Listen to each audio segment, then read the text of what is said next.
बिस्मिल्लाहिर्रहमानिर्रहीम।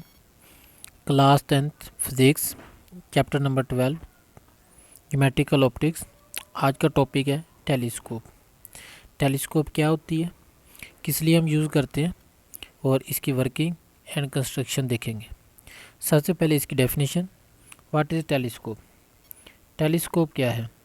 Telescope is an instrument used for viewing distinct object. Telescope हमारे पास एक ऐसा ऑप्टिकल इंस्ट्रूमेंट है जो दूर दराज के जो ऑब्जेक्ट्स हैं उनको देखने के लिए इस्तेमाल किया जाता है। अल्टरनेट डेफिनेशन है, telescope is an optical instrument used for observing distinct objects. Telescope की बहुत सारी टाइप्स हैं। सबसे पहले रिफ्रैक्टिंग टेलीस्कोप। रिफ्रैक्टिंग टेलीस्कोप एक ऐसी टेलीस्कोप होती है जिसमें दो कन्वर्जिंग लेंस इस्तेमाल किए जाते हैं।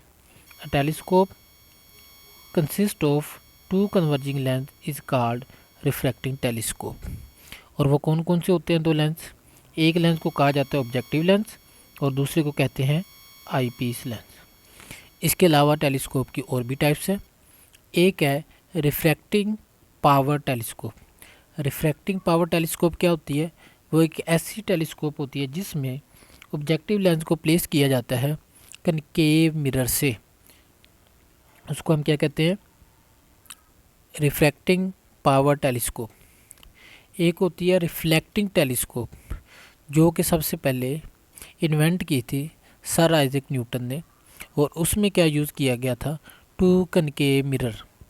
तो उसमें दो कनकेव मिरर उसने इस्तेमाल किए थे, इसलिए हम उसको कहते हैं रिफ्लेक्टिंग टेलीस्कोप। एक टेलीस्कोप होती है एस्ट्रोनॉमिकल टेलीस्कोप जो कि प्लांट्स, स्टार्स वगैरह को देखने के लिए इस्तेमाल की जाती है। अब इसकी कंस्ट्रक्शन में आपको बताया अभी कि दो लेंस इस्तेमाल किए जाते हैं।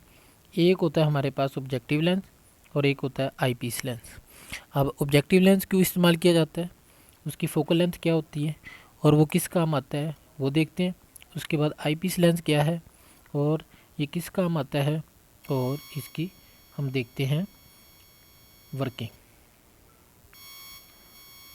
जी नेक्स्ट आपके पास है जी ऑब्जेक्टिव लेंस। अब ऑब्जेक्टिव लेंस में क्या होगा आपके पास? जो ऑब्जेक्टिव लेंस है वो एक ऐसा लेंस होता है जिसकी फोकल लेंथ लार्ज होती है, यानी ऐसा लेंस जिसकी फोकल लेंथ लार्ज होती है और जो ऑब्जेक्ट को क्या करता है? ऑब्जर्व करता है, उसे हम कहते हैं ऑब्जेक्टिव लेंस। या दूसरे लफ्ज़ों में ऐसा लेंस जो लोकेट होता है near the object is called objective lens.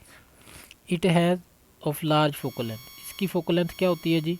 इसकी फोकल लेंथ होती है लार्ज फोकल लेंथ। और ऑब्जेक्टिव लेंस हमें रियल इमेज बनाकर देता है। An objective lens form a real image. Objective lens कैसे इमेज बना कर देता है? Real image. आईपीस लेंस क्या होता है?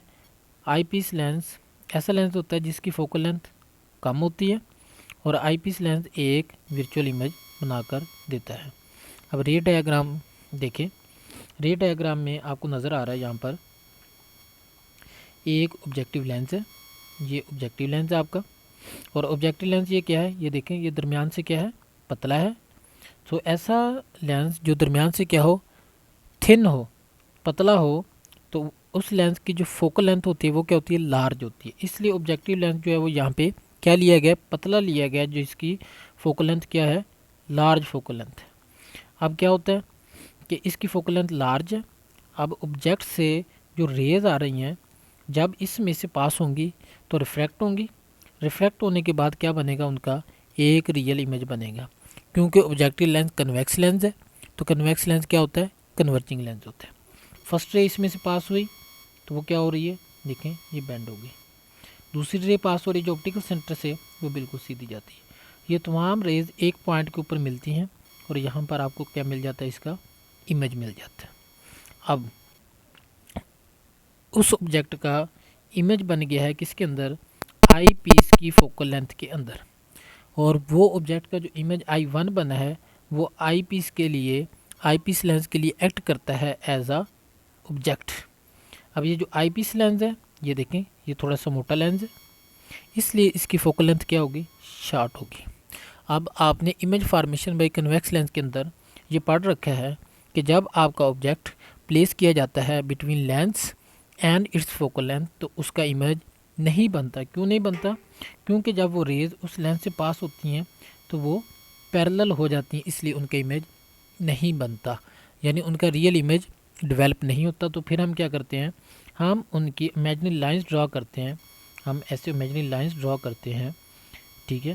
सो इमेजिनरी लाइंस ड्रॉ करने के बाद वो किसी एक पॉइंट के ऊपर मिलती हैं, कहाँ पर, ऑब्जेक्टिव लेंस से दूर, और जिस पॉइंट पर वो मिलती हैं वहाँ पे हमें क्या मिलता है, एक वर्चुअल मैग्नीफाइड इमेज मिलता है। तो ये है आपके पास वर्किंग ऑफ टेलीस्कोप। तो ये टेलीस्कोप की वर्किंग है जी आपके पास। सो आई होप आपको इसकी समझ आ गई होगी। अब आप इसको ईज़िली तैयार कर सकते हैं, ठीक है। अब ये यूज़ कहाँ कहाँ होती है, इसके यूज़ेज ये हैं कि आपने देखा हो कि रमज़ान मुबारक में जो चाँद है उसको देखने के लिए क्या इस्तेमाल किया जाता है, टेलीस्कोप। तो टेलीस्कोप क्या होता है, टेलीस्कोप दूर दराज के जो ऑब्जेक्ट्स हैं उनको क्या करता है, हमें ब्राइट करके दिखाता है। क्या करके दिखाता है, ब्राइट करके दिखाता है। सो हम टेलीस्कोप को जो डिस्टेंस ऑब्जेक्ट्स हैं, जो दूर दराज के ऑब्जेक्ट्स हैं, उनको देखने के लिए भी इस्तेमाल करते हैं। अब आप देखें इसकी वर्किंग।